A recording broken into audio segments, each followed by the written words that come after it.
Hello everyone, मेरा नाम lucky और मैं बात करने जा रहा हूँ लिमिट टेस्ट फॉर आर्सेनिक। ये मोस्ट इम्पॉर्टेंट टॉपिक है। हर साल previous year B pharm first semester exam में पूछा गया क्वेश्चन है। ये मोस्ट इम्पॉर्टेंट क्वेश्चन है।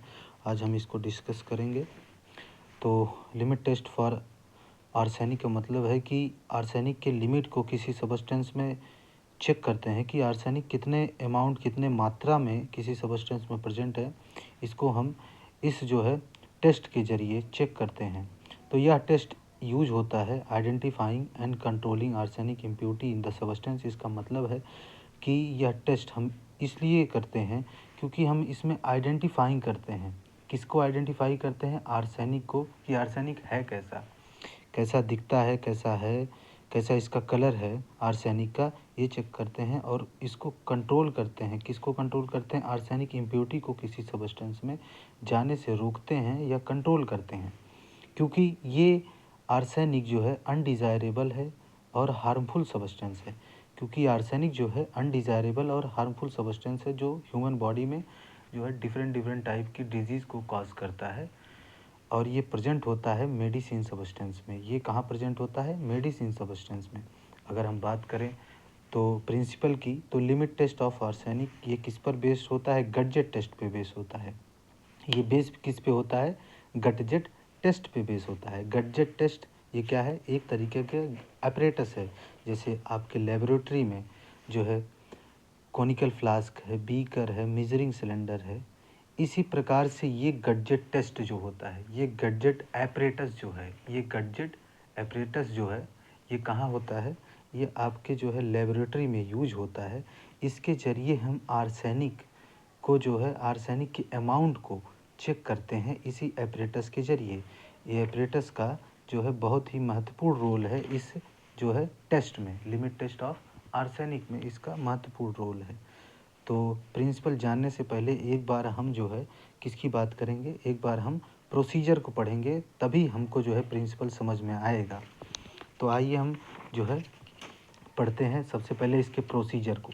प्रोसीजर देख लीजिए। प्रोसीजर इस प्रकार से है। इसका लिमिट टेस्ट फॉर आर्सेनिक का प्रोसीजर इस प्रकार से है कि एक टेस्ट सॉल्यूशन बनाएंगे और एक हम कौन सा सॉल्यूशन? स्टैंडर्ड सॉल्यूशन बनाएंगे। एक जो टेस्ट सॉल्यूशन होगा, इसमें हम जो सैंपल होगा, टेस्ट सॉल्यूशन में जो सैंपल होगा हम लेंगे, सैंपल जिसमें आर्सेनिक प्रेजेंट है, ये हमें नहीं पता है कि कितना प्रेजेंट है। बस हम किसी भी अननोन क्वांटिटी में सैंपल को क्या करेंगे? 50 ml वाटर में डिज़ोल्व कर देंगे। और यहाँ स्टैंडर्ड जो सॉल्यूशन हम प्रिपेयर करेंगे, उसमें हमारा नोन कंसंट्रेशन रहेगा सॉल्यूशन का, स्टैंडर्ड सॉल्यूशन का। इसमें हम 1 ml स्टैंडर्ड सॉल्यूशन लेंगे, जिसमें 10 ppm 10 पार्ट पर million arsenic 1 ml standard solution में प्रेजेंट रहेगा। और उसको हम किस में डिज़ोल्व करेंगे? 50 ml वाटर में। तो सबसे पहले अगर बात करें प्रोसीजर की, तो एक हम टेस्ट सॉल्यूशन लेंगे, एक स्टैंडर्ड लेंगे। उसमें हम एक क्या लेंगे? ग्लास बॉटल लेंगे। ग्लास बॉटल कहाँ होगा? ग्लास बॉटल आपका गटजेट एपरेटस में यहाँ ये आपका एक ग्लास बॉटल है जिसकी कैपेसिटी 120 ml है। इसमें हम 100 ml तक जो सॉल्यूशन प्रिपेयर करके फिल कर सकते हैं। इसकी कैपेसिटी 120 ml है, ग्लास बॉटल है ये। तो इसमें हम क्या करेंगे? इसमें हम अपना प्रोसीजर, इसमें सॉल्यूशन प्रिपेयर करेंगे। टेस्ट सॉल्यूशन एक होगा, एक स्टैंडर्ड सॉल्यूशन होगा, एक ग्लास बॉटल होगा, जिसमें हम पहले टेस्ट सॉल्यूशन को फिल करेंगे। उसके बाद इसमें डिज़ोल्व करेंगे सैंपल। सैंपल में क्या होगा? आर्सेनिक होगा। आर्सेनिक हमारा किस फॉर्म में प्रेजेंट होगा? सैंपल में आर्सेनिक एसिड के फॉर्म में होगा। आर्सेनिक एसिड के फॉर्म में होगा। लेकिन हमें पता नहीं है कि ये टेस्ट सॉल्यूशन है, इसमें हमें पता नहीं है कि हमारा कितना आर्सेनिक प्रेजेंट होगा। ये अननोन है हमारा, हमें पता नहीं है। इसलिए हम इसको चेक करेंगे कि भाई ये टेस्ट सॉल्यूशन में कितना आर्सेनिक प्रेजेंट है, इसको कंपेयर कराएंगे। बेसिकली हम बात करें तो ये जो लिमिट टेस्ट ऑफ आर्सेनिक है, ये कंपेरिजन मेथड है। इसमें डिज़ोल्व करेंगे सैंपल को इन 50 ml वाटर में। उसमें हम 10 ml HCl हाइड्रोक्लोरिक एसिड, जो कि एक एसिड है, हाइड्रोक्लोरिक एसिड, ये एसिडिक मीडियम प्रोवाइड कराएगा सैंपल को। और उसमें 1 ग्राम हम potassium iodide plus 10 gram zinc लेंगे। 1 ग्राम पोटेशियम आयोडाइड और 10 ग्राम अपना जिंक लेंगे, जो कि दोनों क्या है, रिड्यूसिंग एजेंट है। उसके बाद 40 मिनट तक इसे रख देंगे। तो बारी बारी से जो है एक बार टेस्ट सॉल्यूशन प्रिपेयर करेंगे। किस में प्रिपेयर करेंगे, ग्लास बॉटल में। और ग्लास बॉटल कौन सा है, ये है। तो यहाँ जो इसमें हमने केमिकल लिया है उसमें रिएक्शंस होंगी। तो यहाँ एक छोटा सा स्मॉल होल है, यहाँ गैस बनेगी, गैस ट्रेवल करेगी, आर्सेन गैस इसमें जाएगी, यहाँ से ऊपर जाएगी इस होल से। ऊपर जाने के बाद यहाँ मर्कुरी क्लोराइड पेपर ऊपर लगा हुआ है, यहाँ पर इससे रिएक्ट करेगी, येलो या ब्राउनिश स्ट्रेन जो है फॉर्म होगा। तो उसके बाद एक टेस्ट का हम प्रिपेयर करेंगे, फिर स्टैंडर्ड का इसी में लेंगे। स्टैंडर्ड का लेने के बाद यहाँ हम देखेंगे कि इससे मर्कुरी क्लोराइड पेपर से गैस रिएक्ट करेगी, आर्सेन गैस, तब उसका भी येलो या ब्राउन स्टैंड जो है फॉर्म होगा। तो दोनों जो है क्या होगा, दोनों मर्कुरी क्लोराइड पेपर जिससे दोनों जो है टेस्ट और स्टैंडर्ड दोनों रिएक्ट किए थे, दोनों को क्या करेंगे, हम कंपेयर कराएंगे कि किसकी इंटेंसिटी कम है, किसकी ज़्यादा है। तो और डायामीटर भी कंपेयर करा सकते हैं। तो इसमें क्या है कि हम जो है टेस्ट का लिए ग्लास बॉटल में, फिर उसी प्रकार से स्टैंडर्ड लेंगे। स्टैंडर्ड का अमाउंट हमें पता है, कंसंट्रेशन भी पता है। तो 1 ml standard solution of arsenic लेंगे। और आर्सेनिक हमारा किस फॉर्म में प्रेजेंट होगा, आर्सेनिक एसिड के फॉर्म में होगा।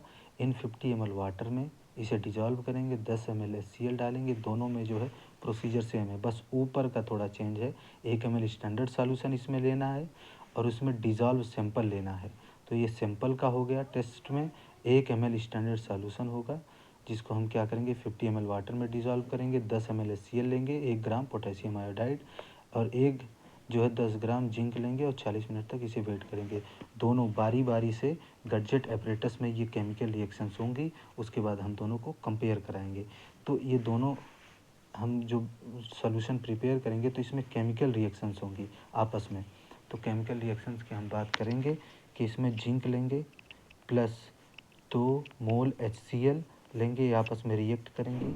रिएक्ट करने के बाद जिंक क्लोराइड फॉर्म होगा और फिर 2H+ नेसेंट हाइड्रोजन फॉर्म होगा।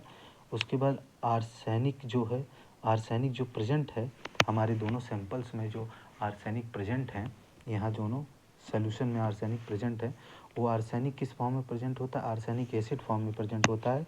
और आर्सेनिक एसिड का जो फार्मूला है वो ये है H3AsO4। ये हमारा आर्सेनिक एसिड का जो है आर्सेनिक एसिड का फार्मूला है, आर्सेनिक एसिड का फार्मूला है। और ये रिएक्ट करेंगे 2 मोल हाइड्रोजन के साथ in the presence of SnCl2 stannous chloride और पोटेशियम आयोडाइड।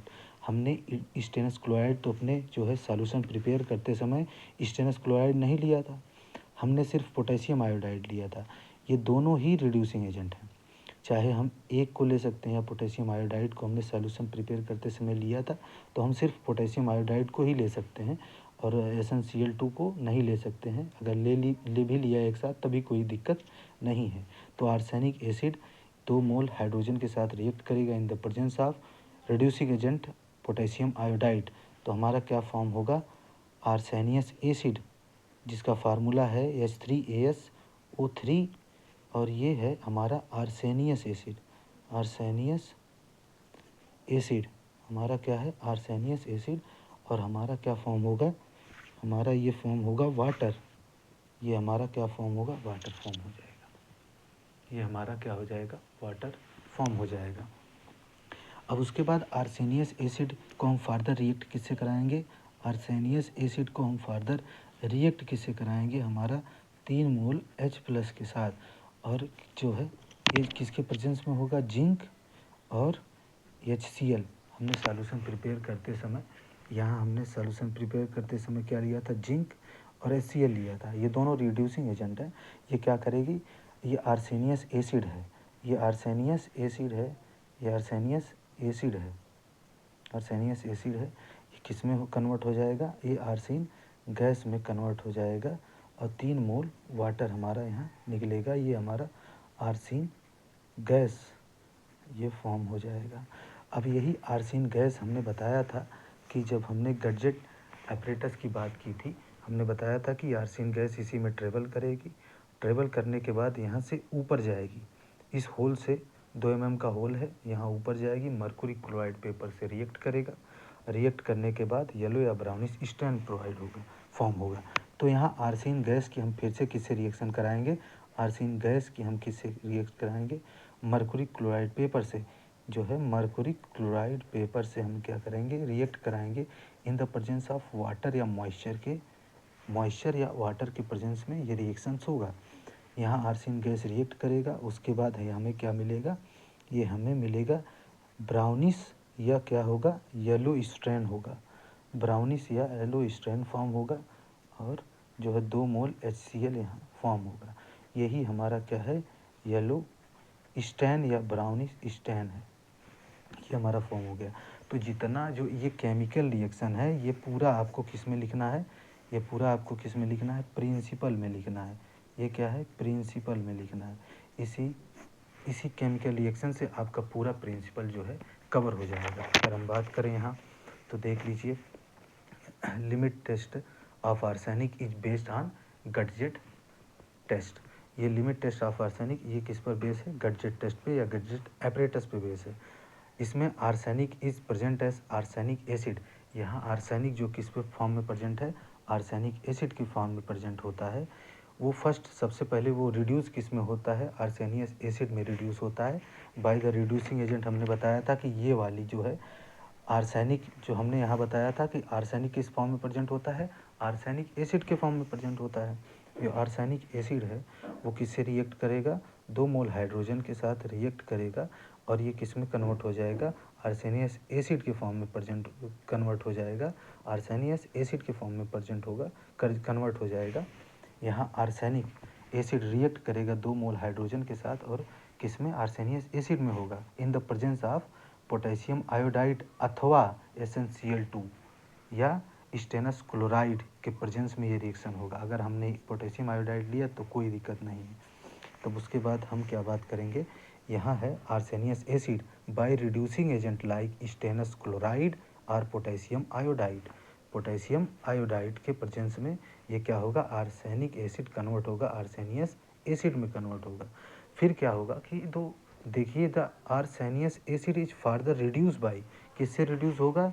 नेसेंट हाइड्रोजन से, जो कि प्रोड्यूस कहाँ से हुआ था? जिंक एंड HCl के रिएक्शन से प्रोड्यूस हुआ था। और फॉर्म क्या करता है? Highly toxic arsenic gas produce करता है। क्या प्रोड्यूस करता है? Highly toxic arsenic gas. अब यहाँ रिएक्शन देखिए, आर्सेनियस जो है एसिड 3H+ से रिएक्ट किया, नेसेंट हाइड्रोजन हमें कहाँ मिला था? यहाँ मिला था। नेसेंट हाइड्रोजन जिंक और HCl के रिएक्शन से अब ये आर्सेन गैस में कन्वर्ट हुआ बाय रिड्यूसिंग एजेंट, किससे? जिंक और HCl की प्रेजेंस में ये रिएक्शन हमारा हुआ, ये रिएक्शन हमारा हो गया। अब यहाँ बात करें कि आर्सेन गैस ऊपर जाएगी और ग्लास ट्यूब से और मर्कुरी क्लोराइड पेपर से रिएक्ट करेगी, किसके प्रेजेंस में? मॉइस्चर या वाटर की प्रेजेंस में, और येलो स्ट्रेन, और 2 मोल HCl हमारा क्या हो गया? फॉर्म हो गया। 2 मोल HCl हमारा फॉर्म हो गया। इसमें भी यही कह रहा है, the form arsenic gas travel in apparatus and react with Mercury chloride paper produce a yellow या ब्राउनिश स्टेन। हमने पहले ही बताया, ये केमिकल रिएक्शंस हमने आपको करके बता दिया था। सेम इसी तरीके से ये भी केमिकल रिएक्शंस हमने आपको बताया था कि यहाँ arsine gas mercury chloride paper से रिएक्ट करेगी, मॉइस्चर वाटर के प्रेजेंस में येलो स्टेन फॉर्म हो जाएगा। अब अगर हम अपरेटस की बात करें तो गडजेट अपरेटस ये मोस्ट इम्पॉर्टेंट है। इसके आर्सेनिक के टेस्ट के लिए ये अपरेटस यूज होता है। यहाँ एक रबर बंक लगा हुआ है, जो एक रबर का बना हुआ होता है, जो किसको फिट करता है? मर्कुरी क्लोराइड पेपर को फिट करने के लिए ये रबर बंक लगा हुआ होता है। ये स्प्रिंग क्लिप होती है, एकदम लड़कियों बाल में लगाती हैं क्लेचर, उसी प्रकार से ये स्प्रिंग क्लिप होता है। आप ऐसे दबाएंगे, इसका मुंह ऐसे खुल जाएगा, तो आप इसको निकाल भी सकते हैं, इसको इसमें डाल भी सकते हैं मर्कुरी क्लोराइड पेपर को। ये फिट करने के लिए लगा हुआ होता है। और यहाँ ये कॉटन ऊल लगा हुआ होता है, इसमें लेड एसीटेट होता है। जब आपकी तमाम गैसेज, मतलब आपकी गैसेज जब यहाँ ऊपर जाएंगी, जो है आर्सेनिक गैस इसमें ट्रेवल करेगी, इस होल से ऊपर जाएगी, तो आर्सेनिक गैस के साथ जो है आर्सेन गैस के साथ ये नहीं कि सिर्फ आर्सेन गैस जाएगी, इसके साथ जो है अनदर भी गैस जाएगी, हाइड्रोजन सल्फाइड गैस भी इसमें बनेगी तो ऊपर जाएगी। लेकिन हाइड्रोजन सल्फाइड जो गैस होती है ये ऊपर जाएगी, लेकिन यहाँ जाके कॉटन वूल जो कि लेड एसीटेट इसमें मिला हुआ है यहाँ रोक लेगा उसको, हाइड्रोजन सल्फाइड को। सिर्फ कौन सी गैस जाएगी, आर्सीन गैस ही ऊपर जाएगी, जो कि मर्कुरी क्लोराइड पेपर से रिएक्ट करेगी। एक कॉर्क लगा हुआ है, कॉर्क ये बना हुआ होता है रबर का बना होता है। ये किसको फिट करने के लिए होता है, ये जो है अपने ग्लास ट्यूब को फिट करने के लिए होता है। ये ग्लास ट्यूब की लंबाई कितनी है, 20 सेंटीमीटर, या कह सकें कि 200 mm। 20 सेंटीमीटर बोले या 200 mm बोले, बात ही एक ही है। ये लॉन्ग ट्यूब है जिसका एक्सटर्नल डायामीटर 0.8 सेंटीमीटर, बाहरी डायामीटर है, अंदर का डायामीटर 0.65 सेंटीमीटर है, इसके अंदर का डायामीटर।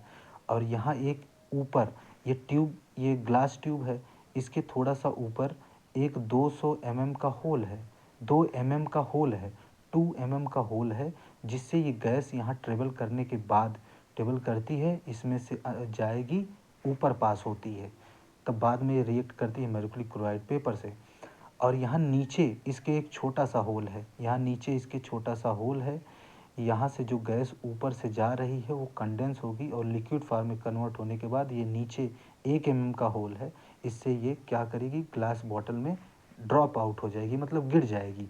इस जो है कंटेनर, ये जो अपना ग्लास बॉटल है, इसकी कैपेसिटी 120 ml है। ये वाइड माउथ का जो है ग्लास बॉटल है, 120 ml wide mouth glass bottle है, जिसकी कैपेसिटी 120 ml है। लेकिन इसमें सिर्फ 100 ml तक जो है सॉल्यूशन को प्रिपेयर करके फिल कर सकते हैं। ये अपना ये ख़त्म हो गया। हमने प्रोसीजर आपको बता ही दिया था कि टेस्ट और स्टैंडर्ड सॉल्यूशन बनाएंगे। टेस्ट सॉल्यूशन में डिज़ॉल्व सैंपल इन 50 ml वाटर मिलेंगे, जिसका टेस्ट ऐसा लेंगे जिसका हमें कंसंट्रेशन हमें जानकारी नहीं है, पता नहीं है। और स्टैंडर्ड ऐसा होगा जिसका कंसंट्रेशन और जिसमें जो है जिस का ml हमें पता है कि 1 ml हम ले रहे हैं, उसमें कितना आर्सेनिक प्रेजेंट है। इसमें ना तो हमें ml का पता है, ना तो हम अननोन सैंपल है, इसमें हम नहीं जान रहे हैं कि कितना ml हम ले रहे हैं और इसमें कितना आर्सेनिक प्रेजेंट है। तो इस हिसाब से हम जो है अपना टेस्ट और स्टैंडर्ड प्रिपेयर करेंगे। एक बार टेस्ट इसमें प्रिपेयर करके यहाँ से मर्क्यूरी क्लोराइड पेपर को निकालेंगे, मर्क्यूरी क्लोराइड पेपर को यहाँ से निकाल लेंगे, और एक बार स्टैंडर्ड को इसमें प्रिपेयर करके मर्क्यूरी क्लोराइड पेपर को निकाल लेंगे, मर्क्यूरी क्लोराइड पेपर को निकाल लेंगे। उसके बाद दोनों को क्या करेंगे, हम कंपेयर कराएंगे, दोनों की स्टैंड को कंपेयर कराएंगे। अगर हम बात करें ऑब्जर्वेशन की बात करें तो ऑब्जर्वेशन ये है कि if the sample show lesser intensity than that of standard stand. If the sample, अगर सैंपल शो कर रहा है कम intensity as compare to standard stand से, स्टैंडर्ड स्टैंड से मतलब कि जो है ये कह रहा है कि जो है मान लीजिए एक टेस्ट वाला जो है सॉल्यूशन है और एक स्टैंडर्ड सॉल्यूशन बनाया हमने। अब इसकी इंटेंसिटी जो है, इसका जो जो कलर है इंटेंसिटी वो हल्का है, वो क्या है, हल्का है एज़ कंपेयर टू किसके, स्टैंडर्ड के। स्टैंडर्ड ज़्यादा गाढ़ा है, तो ये भाई पास हो जाएगा, ये क्या हो जाएगा, पास हो जाएगा। लेकिन जब ये गाढ़ा है एज़ कंपेयर टू किसके, स्टैंडर्ड के, तो ये फेल हो जाएगा। जो टेस्ट सॉल्यूशन की इंटेंसिटी है वो स्टैंडर्ड से हमेशा कम होनी चाहिए, तभी आपका जो सॉल्यूशन होगा वो लिमिट टेस्ट पास करेगा ऑफ आर्सेनिक का। अगर ये ज़्यादा गाढ़ा है किससे, स्टैंडर्ड से, तो भाई ये फेल हो जाएगा। अब यहाँ बात करें, द सैंपल जो हमने टेस्ट सैंपल लिया था उसका स्टैंड कम होगा किसके कंपेयर में, स्टैंडर्ड के, तो जो सैंपल है वो पास कर जाएगा, लिमिट टेस्ट ऑफ आर्सेनिक को पास कर जाएगा। वहीं अगर सैंपल की बात करें, सैंपल स्टैंड इज़ मोर, अगर सैंपल जो हमने टेस्ट में प्रिपेयर टेस्ट सॉल्यूशन में सैंपल लिया था उसकी जो स्ट्रेन है वो ज़्यादा होगा किसके कंपेयर में, स्टैंडर्ड के, तो सैंपल जो है ये क्या हो जाएगा, फेल हो जाएगा, सैंपल फेल हो जाएगा। अगर हम बात करें प्रिकॉशंस की बात करें, हम इसमें डायमीटर भी जो है चेक कर सकते हैं। डायमीटर अगर जो है सैंपल का डायमीटर कम होगा किसके, स्टैंडर्ड से, तो हमारा सैंपल पास होगा। अगर वहीं सैंपल का डायमीटर ज़्यादा होगा किसके कंपेयर में, स्टैंडर्ड के, तो सैंपल जो है फेल हो जाएगा, लिमिट टेस्ट ऑफ आर्सेनिक जो है फेल कर जाएगा। या तो हम इंटेंसिटी कंपेयर कराएंगे या तो डायमीटर कंपेयर कराएंगे, हम दोनों ही कंपेयर करा सकते हैं। अगर हम प्रिकॉशंस की बात करें तो प्रिकॉशंस में क्या है, stain should be compare immediately. जो स्टेन हमने बनाया है, जो स्टेन मर्कुरी क्लोराइड पेपर पे जो स्टेन हमारा जो है येलो या ब्राउनिश आया है स्टेन, उसको हम तुरंत कंपेयर कराएंगे एक दूसरे से, टेस्ट से और स्टैंडर्ड से। क्योंकि नहीं तो अगर भाई हम जो है हीट या सनलाइट पड़ी तो जो हमारा कलर है वो फीका पड़ जाएगा और हम जो है कंपेयर नहीं करा सकते, हमें पता नहीं चलेगा कि कौन सा टेस्ट हमारा पास हुआ है, कौन सा फेल हो गया है। तो इसमें सेकंड में है आर्सेनिक क्लोराइड पेपर। जो आर्सेनिक जो गैस गई थी आर्सिन वाली मर्कुरी क्लोराइड पेपर पे, जो उस पर रिएक्ट करके येलो ब्राउनिश स्टेन प्रिपेयर हुआ था, तो उसको हम किस में स्टोर करेंगे, डार्क प्लेस में। क्योंकि डार्क प्लेस में स्टोर करने से वहाँ लाइट की एब्सेंस होगी, लाइट नहीं होगा, ना तो जो है कोई अनदर चीज़ जो है डिस्ट्रक्टेड सबस्टेंस होंगे, तो उस पर जो हमारा जो कलर है, इंटेंसिटी है, डायमीटर, वो बरकरार रहेगी, उससे हमें कोई दिक्कत नहीं होगी। तो हम जो है चाहे जब आधा घंटा 1 घंटे बाद जो है हम उसको कंपेयर करा सकते हैं। लेकिन जो है अगर हम वहीं बाहर रख दिए, सनलाइट में रख दिए, तो इंटेंसिटी जो है उसकी कम हो जाएगी, तो कंपेयर कराने में मुश्किल होगी। जो ट्यूब हम यूज करते हैं, जो ट्यूब हम कहाँ यूज कर रहे हैं, ये प्रिकॉशंस में एक मोस्ट इम्पॉर्टेंट है, जो ये ट्यूब यूज कर रहे हैं। मान लीजिए टेस्ट सैंपल को हमने प्रिपेयर किया, यहाँ से येलो स्ट्रेन जो है हमने येलो स्ट्रेन मर्कुरी क्लोराइड पे ऑब्जर्व किया, तो उसके बाद जब हम स्टैंडर्ड इसमें डालेंगे, तो स्टैंडर्ड डालने के बाद सबसे पहले स्टैंडर्ड डालने से पहले सबसे पहले हम इसको किससे वाश करेंगे, HCl से वाश करेंगे ग्लास ट्यूब को, जो कि 20 सेंटीमीटर की है। इसको वाश करेंगे HCl से, उसके बाद फर्दर इसे हम वाटर से वाश करेंगे, उसके बाद ड्राई करेंगे। ड्राई करने के बाद जितनी इम्प्योरिटी इसमें गैसेस जो इकट्ठा हुई होंगी या फिर कंडेंस हुई होंगी, तो ये जो है वाश आउट हो जाएंगे, जिससे हमारे जो है इम्प्योरिटी के चांस बहुत कम होंगे और हमारा फर्दर अच्छे से हमारा जो है टेस्ट परफॉर्म हो सकता है। तो thank you for watching the video, please like and subscribe the channel.